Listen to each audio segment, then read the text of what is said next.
Good afternoon, ladies and gentlemen. I am going to speak with you this afternoon regarding childhood obesity in the Latino population.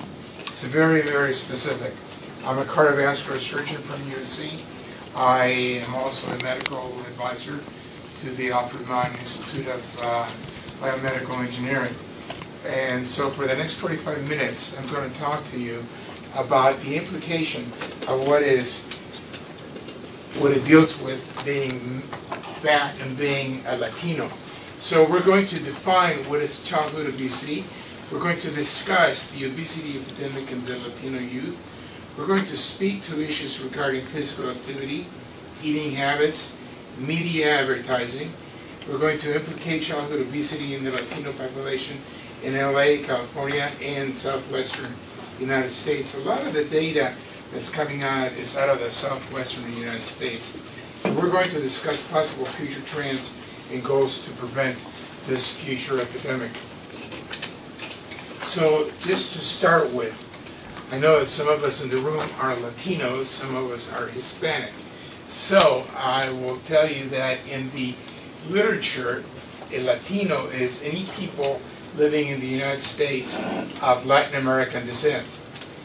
The Hispanic is a person who traces their ancestry to Mexico, Puerto Rico, Cuba, Spain, but excludes Brazil, Guyana, Trinidad, Belize, and Portugal.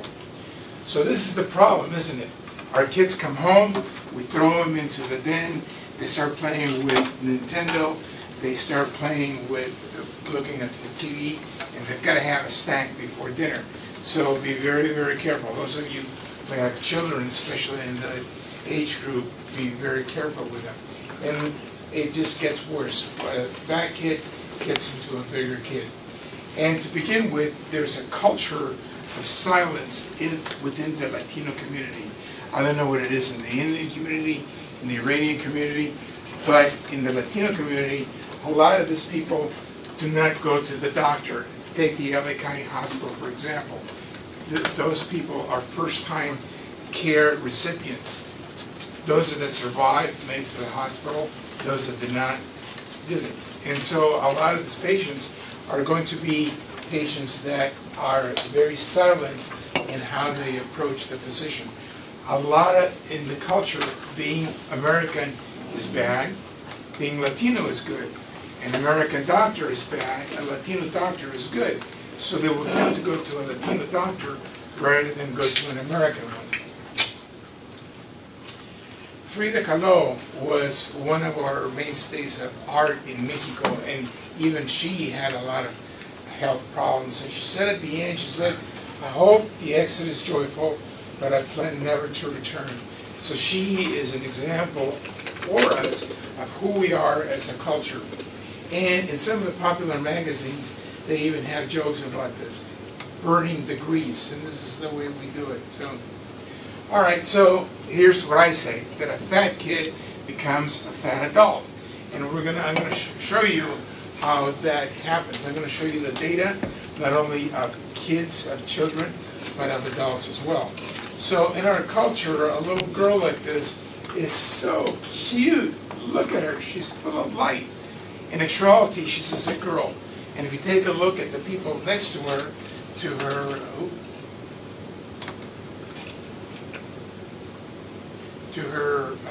right and to her left, they also don't look all that healthy either. So being a child that is fat in our culture is a good thing. This is not... Oh, I can't help. Got it. Okay. So globally, what is the impact? 1 billion people are overweight in the world. 300 million of these are obese. And we're going to discuss what is obesity and what is overweight. So there's increased take of saturated fats, of simple carbohydrates, and of course lack of exercise. There's overnutrition found in areas of undernutrition. I just went to Paraguay to give a speech, and they were showing me around. They took me to their White House, what is comparative to their White House, and right next to it were shacks. I don't know if that's your experience in Argentina, but It's Paraguay. Paraguay is Paraguay, exactly. All right. The U.S. Bureau of Census in 2001 said that in the year 2000, 1 in 3 in California was Latino. Take a look to your left, take a look to your right, you know, so we have 2 Latinos here and an Asian, Indian. We have 10 million Latinos are now living in the state of California. 1 in 2 babies born in California is raised speaking Spanish. So there's going to be a huge impact in the Spanish-speaking capability of the state. And 2 out of every 3 babies in California are a product of a Latino family. That means that it's usually a Latina female with a Caucasian or black male. It's rare to have it the other way around, but it's beginning to take its course. All right, the Latino population, it's the largest ethnic minority population in the United States. This is now the year 2004. If you take a look at the census that went 76 to 80 and the other one from 2003 and 4, if you take all across the age barriers, including the adult, there was a doubling or tripling of overweight in this patient population. So this almost tripled, this tripled, and this doubled.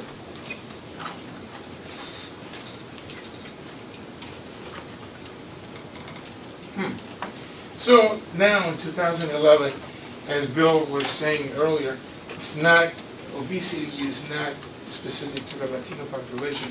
No, it's not. There's 23 million children and teenagers in the United States that are overweight or obese. That's 1 out of every 3 children in this population.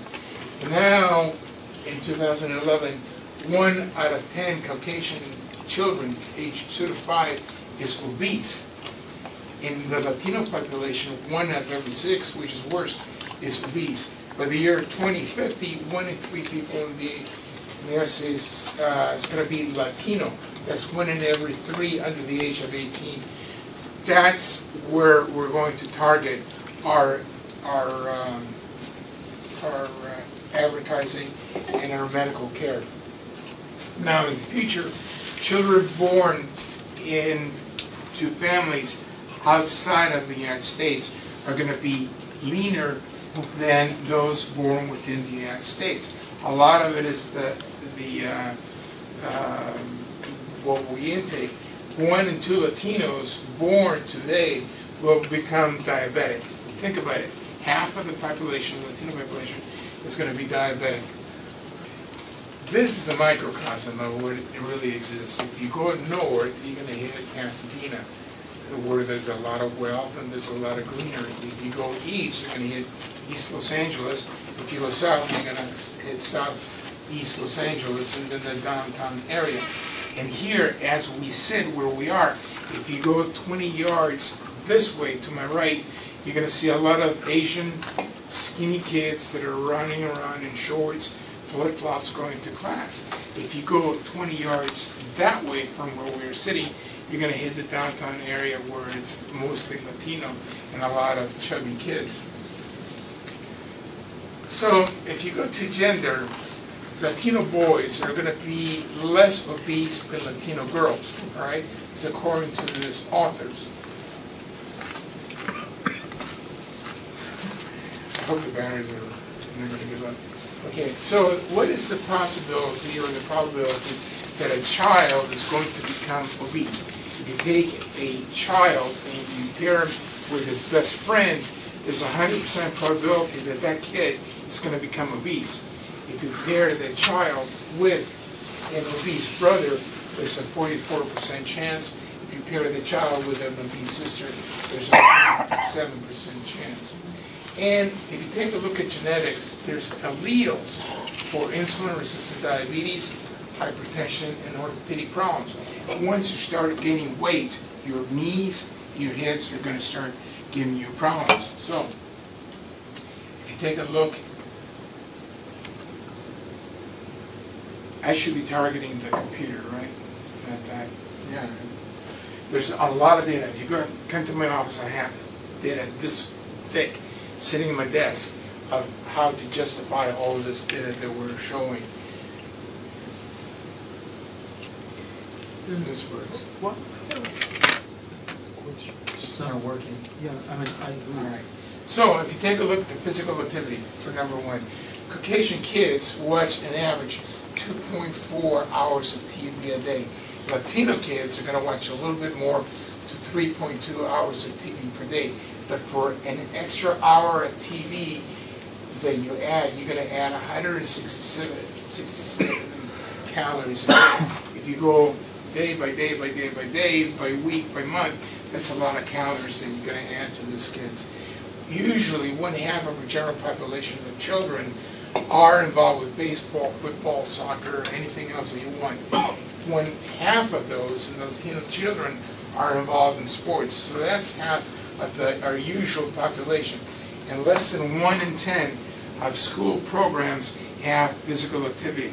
I was a kid that I remember being in middle school, that no matter what happened, they would throw us in the shorts, t-shirt, and they would make us run for an hour, then take a shower and go back to class. If you take a look at the map of Los Angeles, this being Pacific Palisades, this being the Inland Empire, South Central Los Angeles, and Pacoima, the valley, the redder you see is areas of hardship economically. If you correlate that with the number of hours lost and days lost in this patient population, it correlates pretty well. So if you're in this social economic areas that are stressed, most likely you're also not going to have health. Okay. So if you take a look at the obesity rates for Manhattan Beach, Maywood, and South Central Los Angeles, you're going to take a look at that in Manhattan Beach. It's only 4% obesity compared to the other two areas. Why? Well, number one, the income is higher in Manhattan Beach, and the areas of greenery are much higher in Manhattan Beach. So if you have money, and if you have green areas, your kids are going to be much healthier than the usual population. And this just came from yesterday. I got it from the LA Times.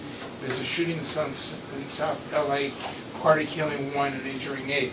And I grew up in this area, and I remember my parents giving us sandwiches to me and my kid sister, and putting us in front of the television all day so we could not go outside and not get hurt. So that's how we grew up in South Central Los Angeles, you know. And it's still the advertising. There's a very high growth of internet media ads, especially in the iPhones that you guys have. 36% are aimed at Latinos. 1/3 of the ads in Spanish are aimed at Latinos, and of that, half of it is in fast food. Latinos, the spending in the Latino ads is 4.2% per year, where all the other ones for Caucasian, for Afro-American, stays nearly at zero. And I remember being one of these kids. Also, I'm going to show you that eating habits. The average person spends $7 a day in food outside of the home, and the average Latino spends $4 a day outside of the home.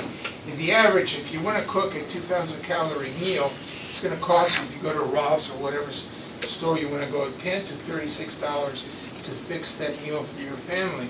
But you can get fast food for $3.52. Okay, Caucasian kids in high school pick up a brand fast food, like Twinkies, for example, 1 time a week. Latinos are going to pick it up twice a week. This weekend I was watching USC football on TV, all right? And it just kept on coming. During, you know, they would play a little bit of football, and then they would show the ads, and there would be Carl's Jr.'s and Burger King and McDonald's, and it just kept on going. Towards halftime, I was going to go out and get some myself. You know, there's a McDonald's near my place, but it does work. It's very, very effective. This is all right. So consumption. Latinos consume 68% of their calories from high sodium, high cholesterol, and saturated fats, and 68% of this is going to come from chips, desserts, pizzas, burgers, sodas, and fruit juices. I remember going to you and said, but I drink fruit juices, but not for a diabetic. It's not good for a diabetic. Yep. And I remember in my school when I was in not elementary, it was in junior high, now it's called middle school. I remember going to the stand and buying a cheeseburger, buying a bag of popcorn, and a chocolate shake. All right? When I became president of the American Heart Association, I said that has to change. And I changed it. I changed it in a lot of the schools. They took out the Coke machines, they took out all that fast food, and now they're getting salads, they're getting much better. They still get some of the junk food, but not as much as they were getting that. As president of the American Heart, I would go to our main building, and my secretaries and office managers wouldn't allow us to change the Coke machine in the building. So I could change it throughout America, but I could not change it within my own building per se. Next. Okay, so what are the consequences of this? Well, number one, you're going to get diabetes, and like I told you, 1 out of 2 is going to become diabetic. Dyslipidemias, hypertension, cardiovascular disease, stroke, stress in bone and cartilage, sleep apnea, you're working on that now, cancer and psychosocial and slow self-esteem. Next. Okay, the risk factors for cardiovascular disease. Every year there's about 120,000 Hispanics that die. Out of those, 28% are from cardiovascular disease. And if you take a look at the Hispanics that die, 130 from 100,000 are going to die from an acute coronary syndrome, having an acute heart attack. The prevalence of cardiovascular disease is higher in females than in males. And if a female has a heart attack, she's going to do much worse than a male is going to do. Next. When you compare Caucasian and Afro-Americans to the Hispanic male is going to have higher cholesterol. The Hispanic female is going to be less likely to be physically active and more likely to be overweight, obese, and be a diabetic. Next. In the state of California, 7% of the population in the state are diabetic. That's the national average. But because the state is much more populated, the actual number is much higher. So because of that, we have about 1.8 million people that are diabetic in the state of California, and half of these are Latinos. So that's a very bad number. Next. The risk of increasing obesity. In the U.S., we have 14 million kids that are obese, straight obese. In a 3-year interval, the obesity is going to increase by 120% in the Hispanic kids versus 50% in Caucasian kids. Next. So take a look at a BMI. BMI is a basic metabolic index. You can calculate your own BMI. All right. So if you take your body weight in pounds times a constant of 7.3 and divided by your weight, by your height in inches, you're going to get a BMI. So if your BMI is below 18, you're under nutrition. If your BMI is above 25, you're overweight. If your BMI is above 30, you're obese. Okay? So in the general population, adolescents have a BMI of 22 to 23, but the Latino kids are 25 to 27, which is higher. Next. Okay, the metabolic syndrome, what is that? Well, you're obese, you're overweight, you have hyperglycemia, your glucoses are up, you may have increased laboratory data that indicates the fact that you have some degree of inflammation, and if you take 3 of any of these 5, you're going to have it. So abdominal obesity, the waist circumference, in men it's over 40 inches, in female it's over 35 inches, the triglycerides over 150, high density lipids in males below 40, females below 50, high blood pressure, and fasting glucose sugar over 110. So a lot of people have this and they don't even know it. Next. So the metabolic syndrome in obese kids, 6 to 9% of these kids are obese between the age of 8 and 11. But if by the time they get to age 12, it's going to rapidly go to 50% from the 6 to 9%. So it starts very low, and there's a logarithmic scale increase by which these kids get the metabolic syndrome. Next. Okay, the state of California says that we are overweight and unfit, and we have unfit children, that it's an epidemic. Why do we have an epidemic? Well, because there's no required physical activity classes in public schools anymore. Only occasional ones have it. School lunch is still high in calorie and there's no oversight. I got away with eating all the junk and nobody stopped me. Nobody was there to say, hey kid, come here, what are you doing? No parents, no PTA, no nothing.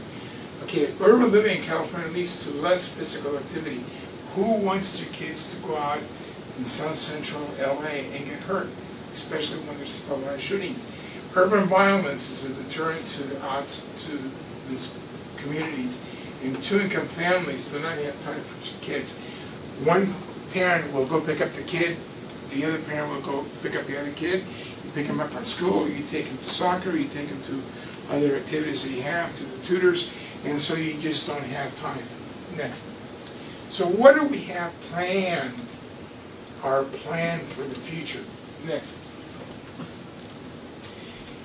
There's a problem, because right now, LA Times said about a week or two ago that there are 6 million in the state of California who live in poverty. That's very high, okay?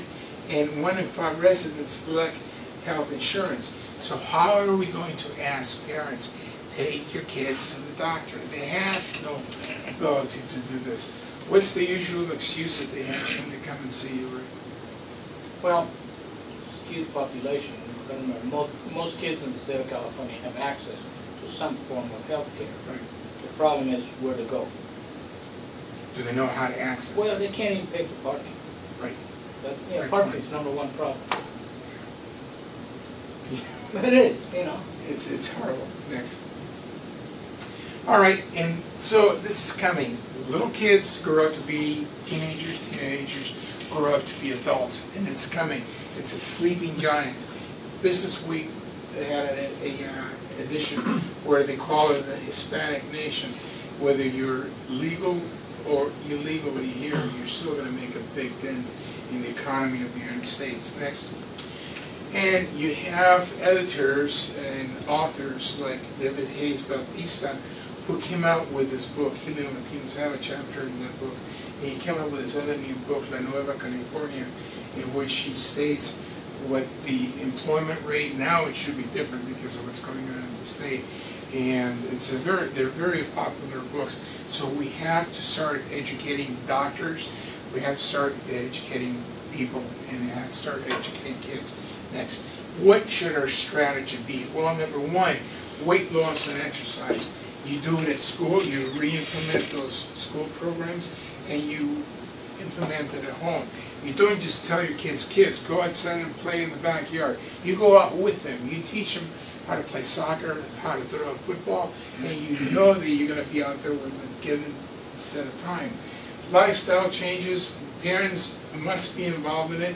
Other home residents like aunts, uncles, grandparents, I'm a grandparent now, siblings, friends, and teacher support. You can't just send a evaluation home and say your kid is fat. It's just not going to work. You have to be part of the educational process. And you have to further develop the programs at a local and a state level. Next. Okay, so where do we go from here to kids that have already this obesity? Next, gastric bypass. Okay, this is one of the things that we're looking at.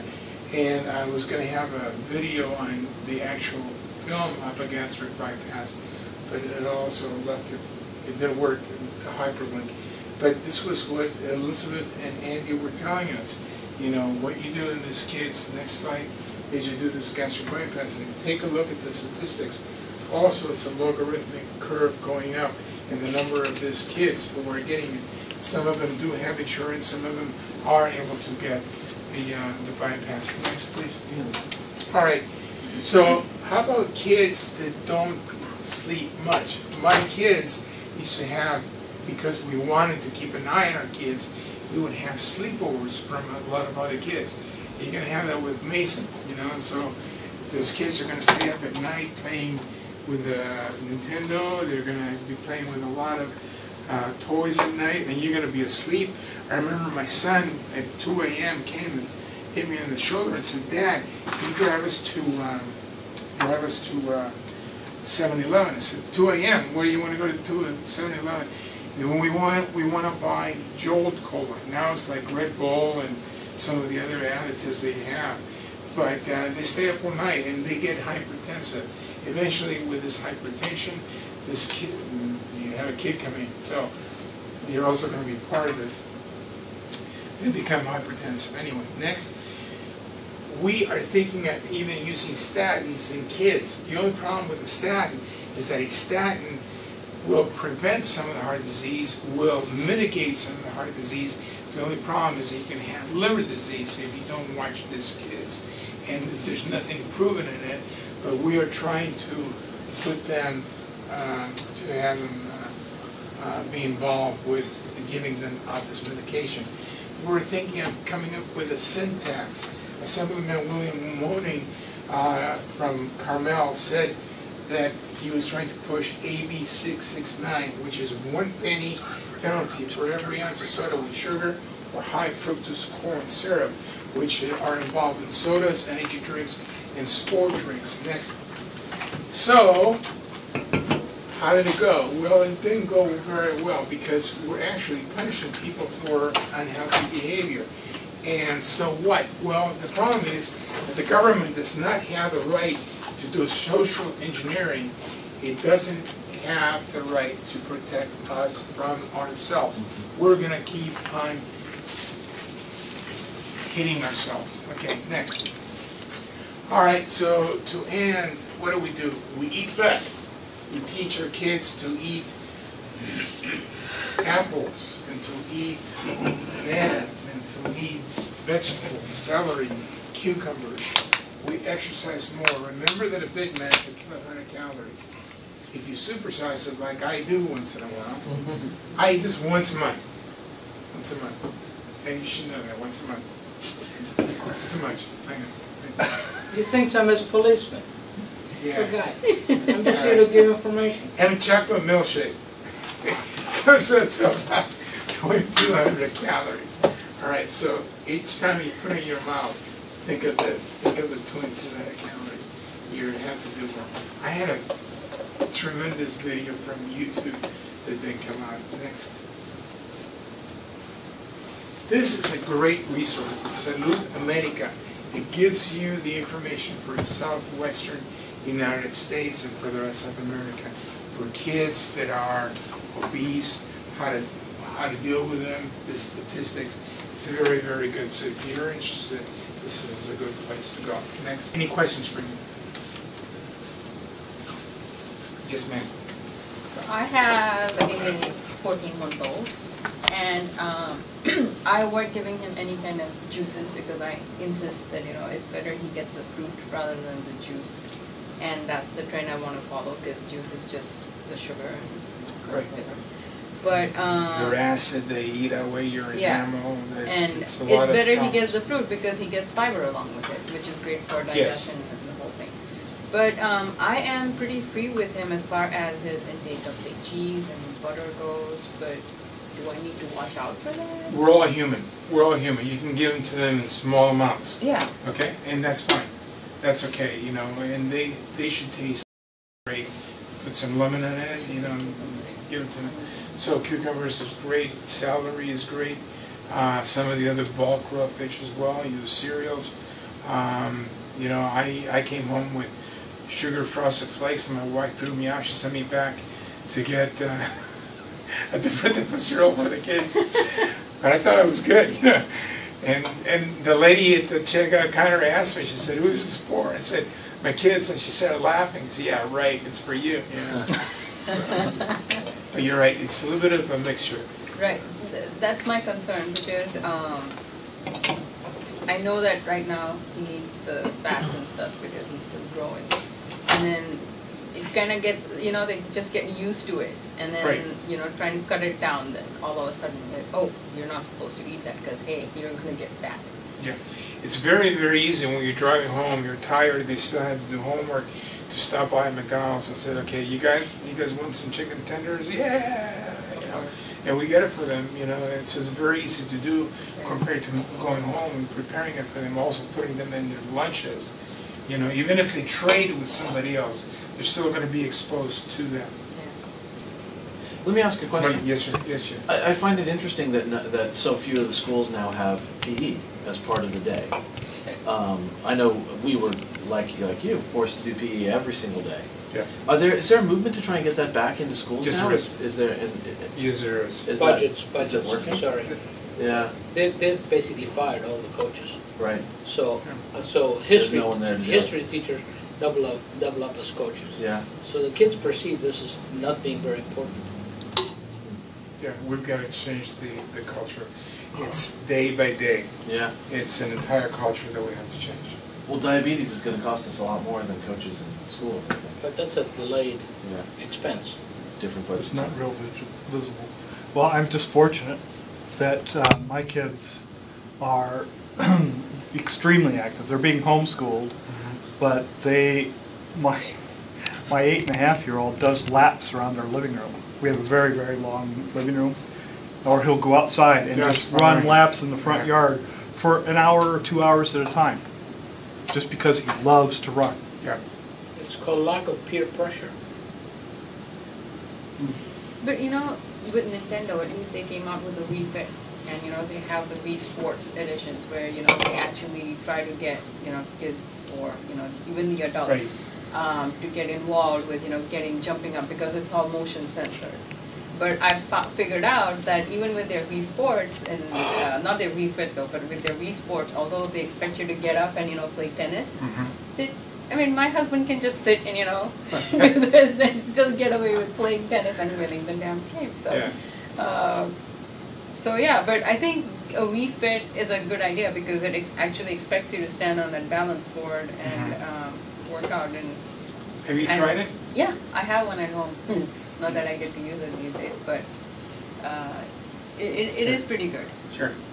I've heard good stuff about it from a lot of people. Yeah. It's very, very hard. I remember as a kid, again, moving from South Central LA to West LA, we had a park. It was a huge thing for us to go out and play in the park. Nobody was going to kidnap us, nobody was going to shoot us, nobody was going to Sell you drugs. Yeah, sell us drugs. That's great. That was, in my development, that was a major change. We are also fortunate these days in that the air quality has improved so dramatically. Yes. When I was growing up as a kid in Claremont in the early 60s, they would make us run in PE during third stage smog alert, what would now be a third stage smog alert. Right. I remember those. And everybody, you know, those of us with asthma would practically pass out because you couldn't breathe. Yeah. And they made us run anyway. Yep. So, fortunately, the air quality is, people complain about the smog, but it is so much better than it was when I was growing up. Okay. No more questions? Thanks, Ash. Thank you. Thank you.